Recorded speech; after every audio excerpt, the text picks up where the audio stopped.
তখন তো বেশিরভাগ মানুষ মনে করত পৃথিবী হচ্ছে মহাবিশ্বের কেন্দ্র এবং সূর্য এবং অন্যান্য গ্রহ নক্ষত্র চারিদিকে ঘুরতেছে।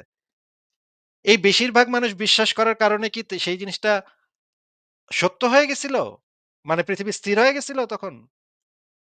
না, তাহলে বেশিরভাগ মানুষ বিশ্বাস করলো না, না করলো, তা দিয়ে ভাই যুক্তি বা সত্যের কি যায় আসে? কেউ যদি মনে করেন আল্লাহ যদি সত্য হয়, এখন পৃথিবীর সব মানুষ যদি সেটারে বিশ্বাস না করে, তাহলে কি আল্লাহ মিথ্যা হয়ে যাবে? না কেন মিথ্যা হবে?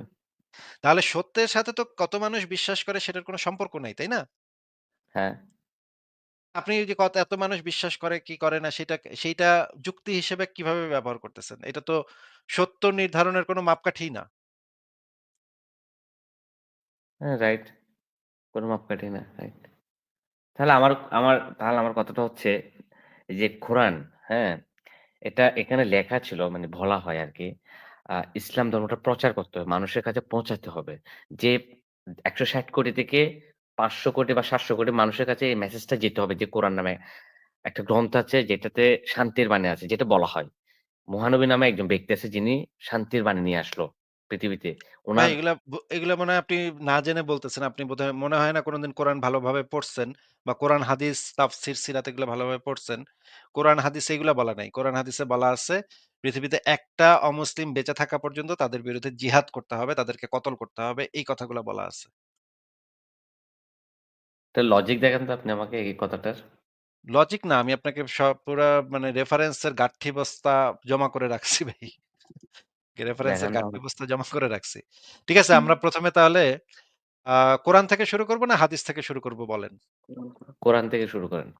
আচ্ছা যে আপনার যেখানে বাসায় কোরআন জিহাদ থাকলে করা একটু হয়েছে। আপনার আশেপাশে কোরআনটা থাকলে একটু নিয়ে এসে সূরা তওবাটা বের করেন।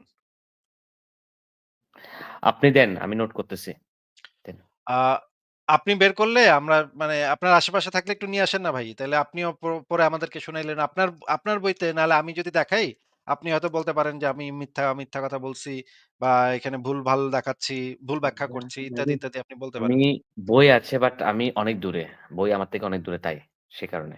নাহলে আমি নিতে আচ্ছা পারতাম ঠিক এই আছে। মুহূর্তে। ঠিক আছে তাহলে আমি আপনাকে আ বের করে দেখাচ্ছি, স্ক্রিনে বের করে দেখাচ্ছি। ১ম এ আমরা আ সূরা তওবাটা একটু পড়ি ৯ নম্বর সূরা। আ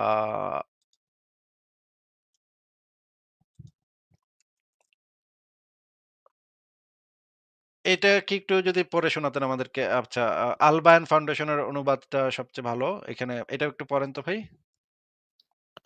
অতঃপর যখন নিষিদ্ধ মাসগুলো অতিবাহিত হয়ে যাবে, তখন তোমরা মুশরিকদের যেখানেই পাও হত্যা করো এবং তাদেরকে পাকড়াও করো, তাদেরকে অবরোধ করো এবং তাদের জন্য প্রতিটি ঘাঁটিতে বসে থাকো। তবে যদি তারা তাওবা করে এবং সালাত কায়েম করে আর যাকাত দেয় তাহলে তাদের পথ ছেড়ে দাও। নিশ্চয়ই আল্লাহ বড়ই ক্ষমাশীল, পরম দয়ালু। আচ্ছা একটু যদি আমাদের অর্থটা বুঝায় বলতেন এখানে কি বলা হচ্ছে?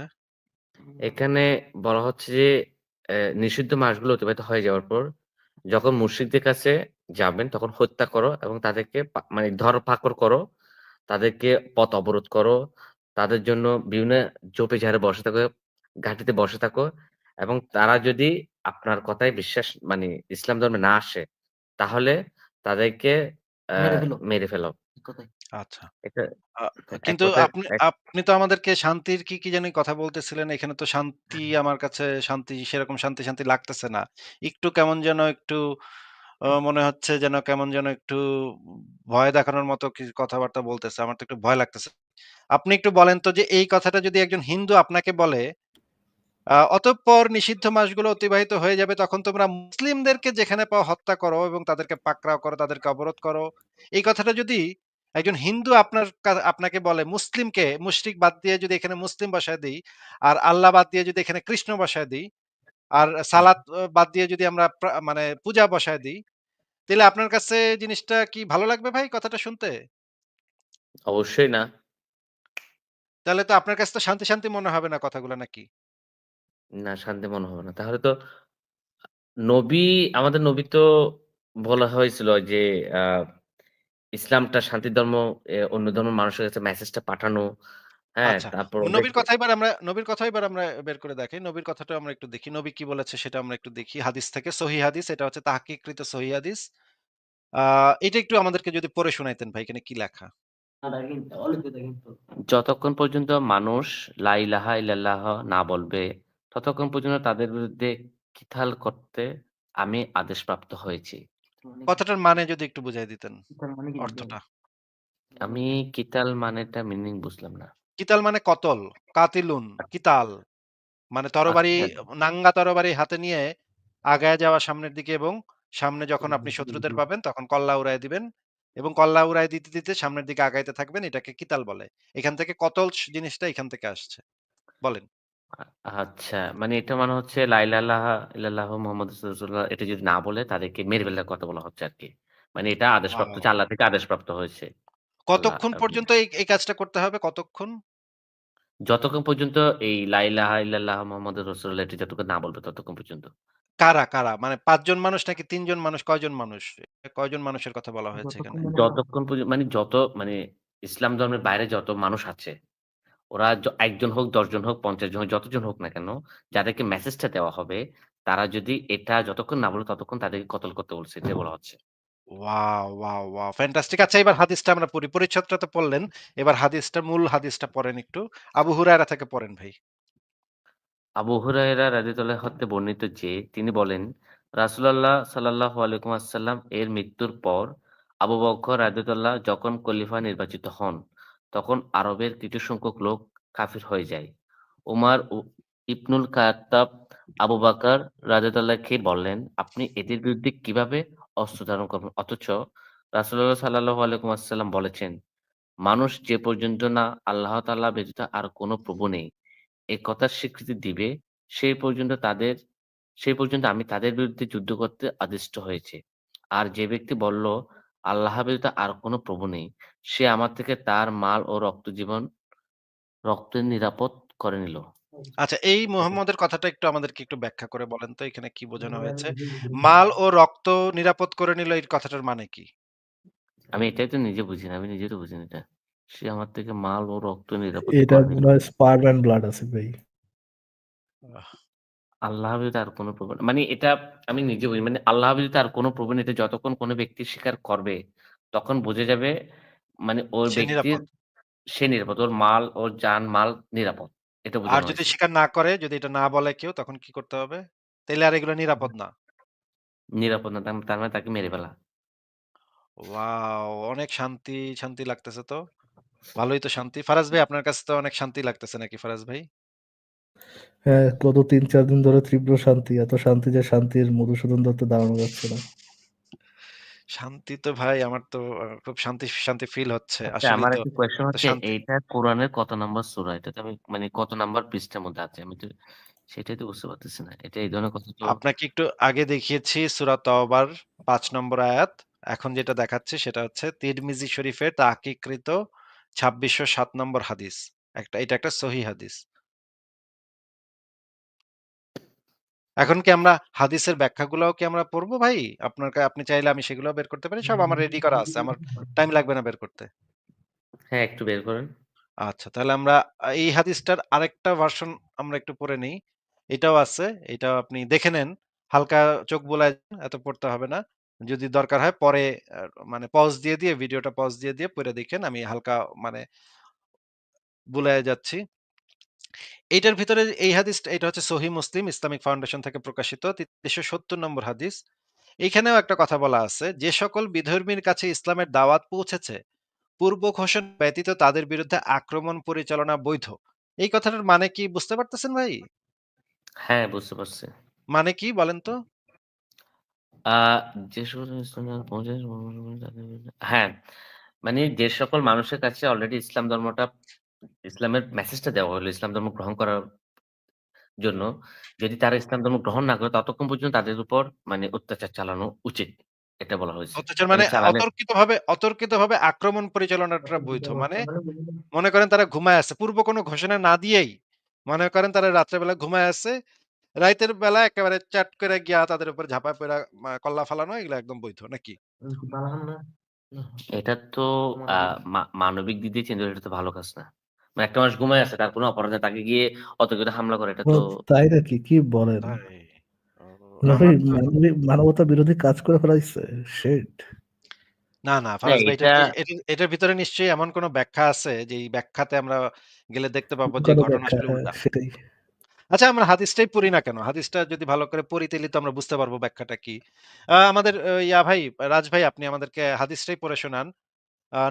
আমি নাফিকে এই কথা এখান থেকে পড়ে শোনান তাহলে।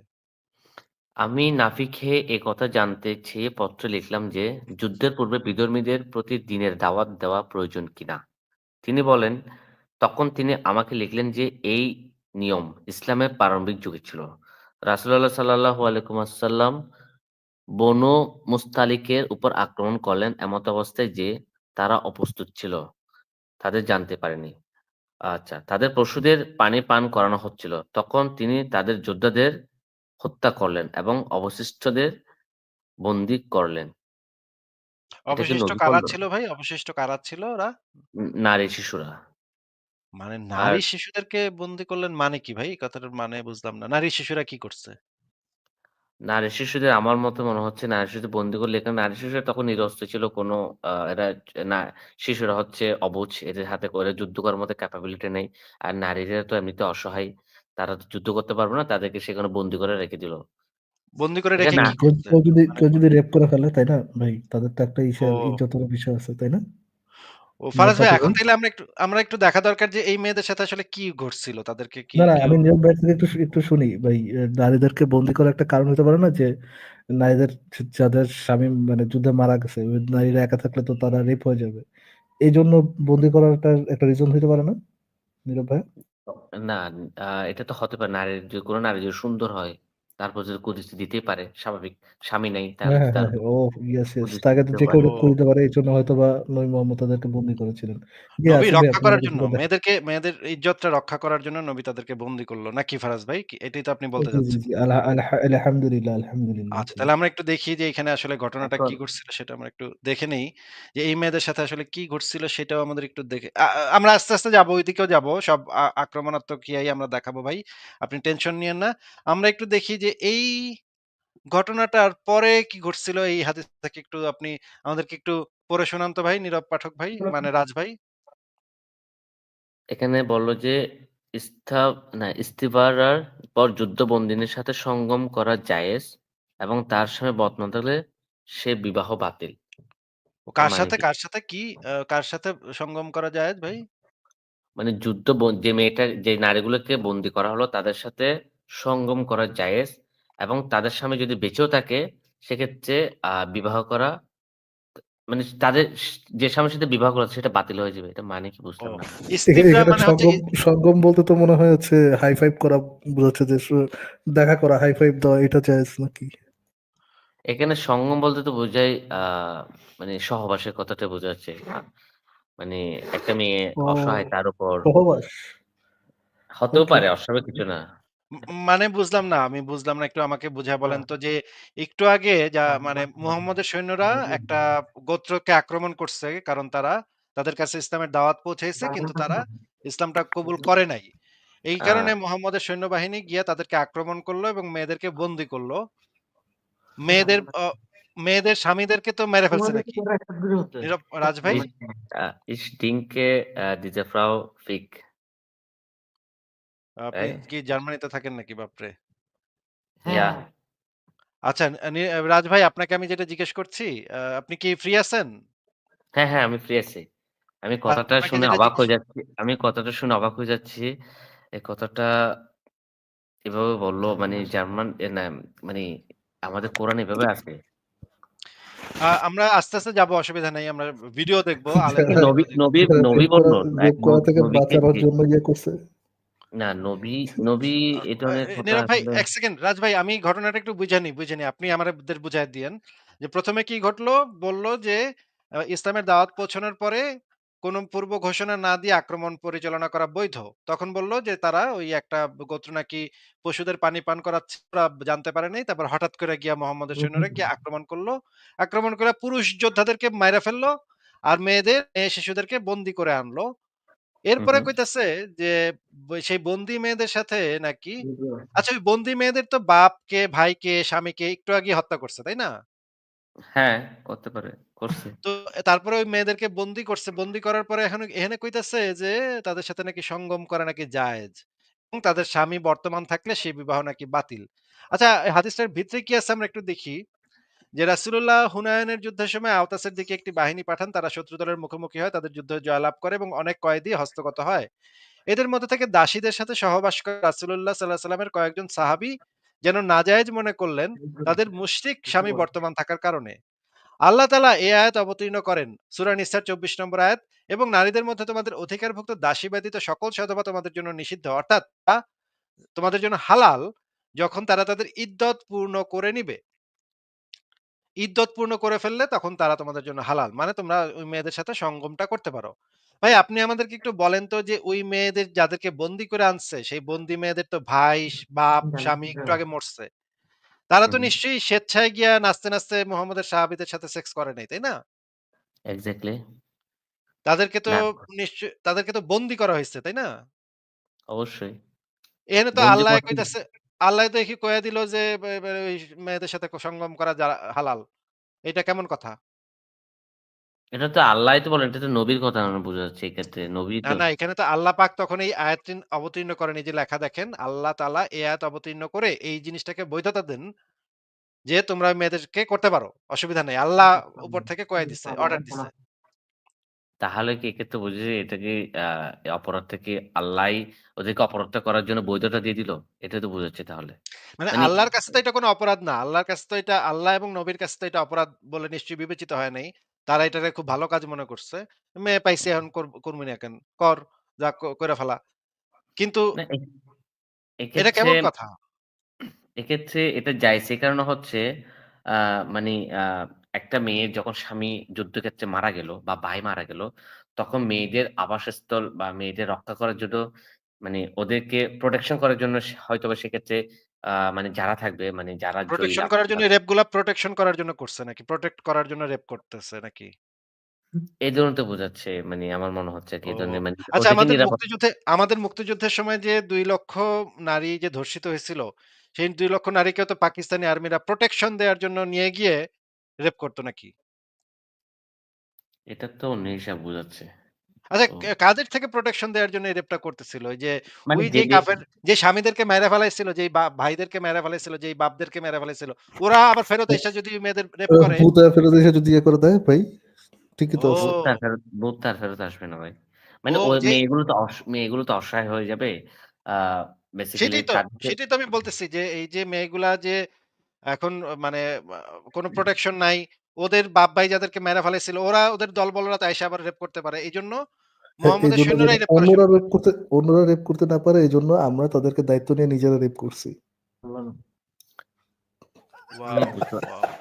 ওয়াও! তাহলে আমি একটা কথা বলি, আ নবী কোরআনের মাধ্যমে মেসেজ গুলো দিয়ে গেল। তাহলে ভাই, আসিফ ভাই, কালকে একটা কাজ করতে হচ্ছেন, কোন একটা ব্যাংক ডাকাতি কইরা বলতে হবে অন্য কেউ যেন ডাকাতি করতে না পারে। এইজন্য আমি যাই ডাকাতি করে আসছি। মারাত্মক, মারাত্মক ফারাজ ভাই। ফারাজ ভাই, আমরা একটু আলেমদের বক্তব্য শুনে নেই। কারণ হচ্ছে আমরাই তো হাদিস দেখাচ্ছি, কোরআনের আয়াত দেখাচ্ছি। আলেমরা এই বিষয়ে কি বলে এটাও তো একটু জেনে নেওয়া দরকার। আমরা একটা ভিডিও ছাড়ি, একটু শোনেন, হ্যাঁ? নামে দারদাসের সাথে সহবাস নিয়ে নাস্তিকরা অনেক সমালোচনা করে, বিশেষ করে সূরা মুমিনের ৫০৬ নং আয়াত এবং কিছু হাদিস নিয়ে। যুদ্ধবন্দী ছেলেদেরকে কৃতদাস আর যুদ্ধবন্দী মেয়েদেরকে কৃতদাসী বলা হয়। ইসলাম এর আগে থেকে যে সিস্টেমটা প্রচলিত ছিল দারদাসীর কথা, সেখানে বলা হয়েছে যে এরা যারা যুদ্ধ করে নিয়ে আসবেন, মেয়েরা তাদের কাছে অনেকটা স্ত্রীর মতো থাকবেন। এখানে আল্লাহ সুবহানাহু ওয়া তাআলা স্ত্রীর মতো থাকবেন বলতে বোঝানো হয়েছে যে একজন যোদ্ধা কথার কথা, প্রতিপক্ষের অনেক বন্দী মেয়েরা আসলো, তাদের মধ্যে কোনো একজন তার জন্য ফিক্সড হবে। একজন স্ত্রী তার যেমন ছিল, এই মেয়েটাও তার জন্য স্ত্রীর মতোই থাকবেন, তার সাথে শারীরিক সম্পর্ক করা জায়েজ হবে। এর থেকে যদি কোনো সন্তান হয়, তাহলে এই মেয়েটা মর্যাদার দিক থেকে আরেকটা উন্নীত হয়ে যাবেন এবং তিনি। আচ্ছা, আমরা দেখলাম যে এই কাজটা সম্পূর্ণ হালাল। আরেকটা ভিডিও দেখি আমরা, যে মানে কি বলে আলেমরা কি বলে এই বিষয়ে দেখি। হলো স্ত্রী, আরেক হচ্ছে দাসী। দাসী কারা? বর্তমান সমাজে দাসী মালিক কেউ না, আমাদের কারো কাছে দাসী নাই। আমরা নিজেরাই নিজেদের তকদিরের মধ্যে আঘাত করেছি।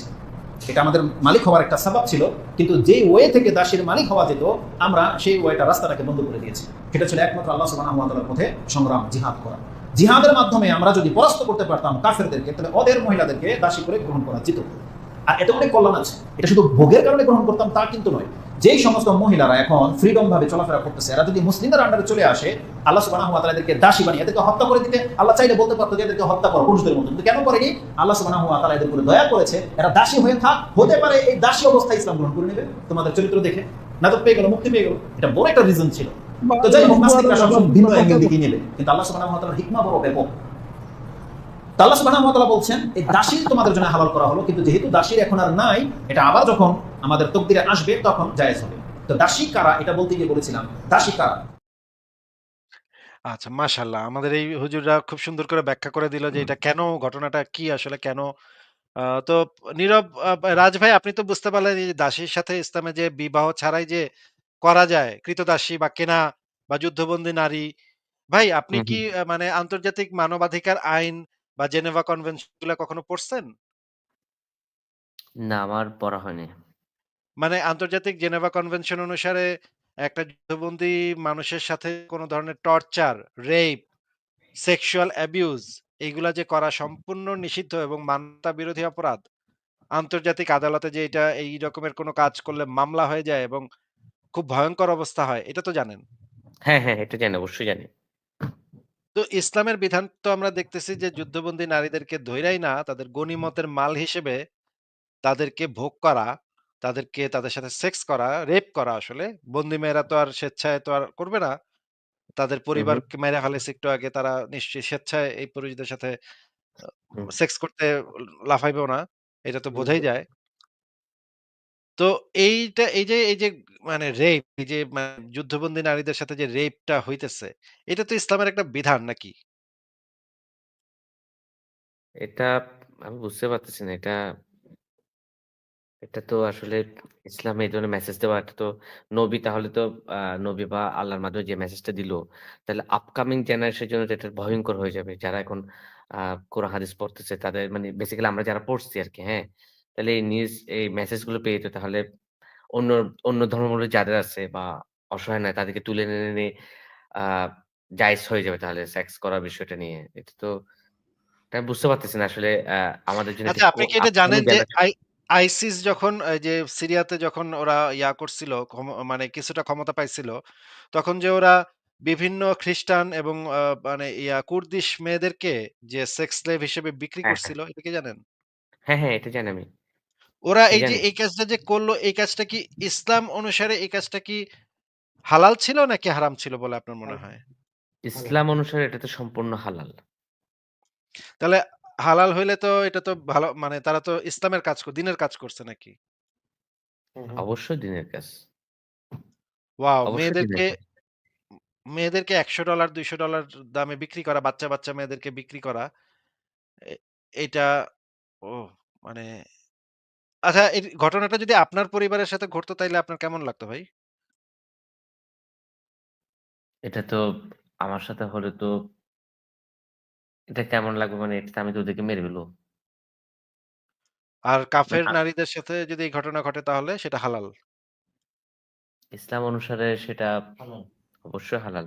যেটা আমাদের কোরআনে আল্লাহ রাসূল I've been just astonished to listen to that actually because মানে আমার তো মাথা ঘুরাইতেছে ভাই। আচ্ছা, আমরা ওই জায়গায় ফেরত যাই যে ওই যে আক্রমণ করে যে তাদেরকে মানে কচুকাটা করতে হবে এবং তাদেরকে মারতে হবে। সেইটার কয়েকটা ভিডিও আমরা একটু দেখে নেই। আপনি তো যেহেতু জার্মানিতে থাকেন, ইংরেজিও বুঝবেন। আপনাকে একটা ভিডিও দেখাই, একটু দেখেন, হ্যাঁ? The other type of jihad is the one that everyone trying to hide, and it's called jihad al-talab, and this means that the jihad of pursuing, running after, and this jihad was at the time of the Prophet ﷺ. But this jihad cannot be accomplished, cannot take place unless the state of the Muslims is strong. If you don't have a strong Muslim country, who can they pursue or attack? No, stay where you are. Just try to fix yourself, enrich your people with Islamic knowledge and iman, then you can go. And what is the reason behind such jihad? Number one, to call them to Islam. It is for da'wah. The jihad is only for da'wah. That is why when Muslims go and conquer the adjacent country, what do? We kill them all? No. The Prophet says the first thing you do is call them to Islam. If they accept it, leave them. Khalas, they're Muslims. We go. We don't want your country. We don't want your land. We don't want your wealth. If they refuse, then tell them Allah obliged upon you to pay taxation, jizya. Stay kafir as you wish, no problem. But you have to give us a percentage. And this percentage, by the way, is given once or twice a year, depending on the rules. If they refuse, then we have to fight. If they refuse, then we have to fight. And if we fight you, then we capture you, you become our slaves, and we take your land, and you take where, because you refuse, I give you two good options. This is the strength of Islam. But nowadays, forget this, maybe in the coming 40, 50 years when the Muslims become strong, as they're supposed to be, and they are focused and Islamically oriented. Now we're not Islamically oriented, we are money oriented. We want to live comfortably, have a good car, have a good house, have a good salary, and let everybody else die. I don't care. আচ্ছা, আপনি কি এই আলেমকে নিশ্চয়ই চেনেন বা এই আলেমকে নিশ্চয়ই দেখেছেন? এটা আন্তর্জাতিকভাবে বিখ্যাত একজন আলেম। উনি কি বললেন? হ্যাঁ, আক্রমণাত্মক জিহাদ সম্পর্কে উনি কি বললেন যে মানে মুসলিমরা যখন শক্তি হবে তখন একটা দেশে গিয়ে আক্রমণাত্মক জিহাদ করবে এবং তাদেরকে অপশন দিবে যে তোরা জিজিয়া দে, নইলে তোদের মেরে ফেলামু। তারপরে মাইরা ফেলবে। ইসলাম কবুল না করলে মেরে ফেলবে নাকি? হ্যাঁ, মেসেজটা এটাই দিল যে এখন নট নাও, আপনার ৫০-৬০ বছর পরে তারা এই জিনিসটা করবে, কারণ এটার সংখ্যা এখন কম। যখন এরা স্ট্রং হবে, মানে আমরা যখন স্ট্রং হব ইকোনমিক্যালি, মানুষের দিক দিয়ে, তখন যদি কোনো দেশ বা কোনো ব্যক্তি যদি ইসলাম গ্রহণ না করে বা জিহাদ গ্রহণ তাহলে তার উপর আমরা যেটা ইসলামিক ভাবে কতল করে ফেলবো। এটাই তো বোঝা যাচ্ছে। আমি একটা ভিডিও দেখাই আসিফ ভাই। Non-believer, a non-Muslim. Yeah. We hate him for the sake of Allah subhanahu wa ta'ala. The reason being is because he's upon kufr. Quran forbids friendship between Muslims and non-Muslims based on the verse in the Quran that do not take Jews and Christians as awliya. Allah prohibited us from taking the Jews and the Christians as close allies. Do not take the Jews and the Christians as allies. They are in fact allies of one another. And whoever is an ally to them among you, then indeed he is one of them. It is from our religion that we have to hate them for the sake of Allah. Al-adawa, enmity and hatred, meaning we're enemies. Let's not beat around the bush. We don't love each other. We're not on the same page. We are not friends. Does that make sense? We are enemies. The kuffar. We hate the kuffar for the sake of Allah. Because why? Because they disbelieve in Allah. Loving the Muslims and hating the non-Muslims. Being loyal to the Muslims and not being loyal to the non-Muslims. So keep fighting the Christians and Jews until they give jizya. So it's compelling them to give jizya. This shows you clearly that it's about forcing people to become Muslim. If you ally with the disbelievers in any wajh min al-awjuh, any way, shape or form, if you ally with the disbelievers, you're a disbeliever. You are a disbeliever because you're allying yourself with a disbelieving nation who believe in kufr and shirk.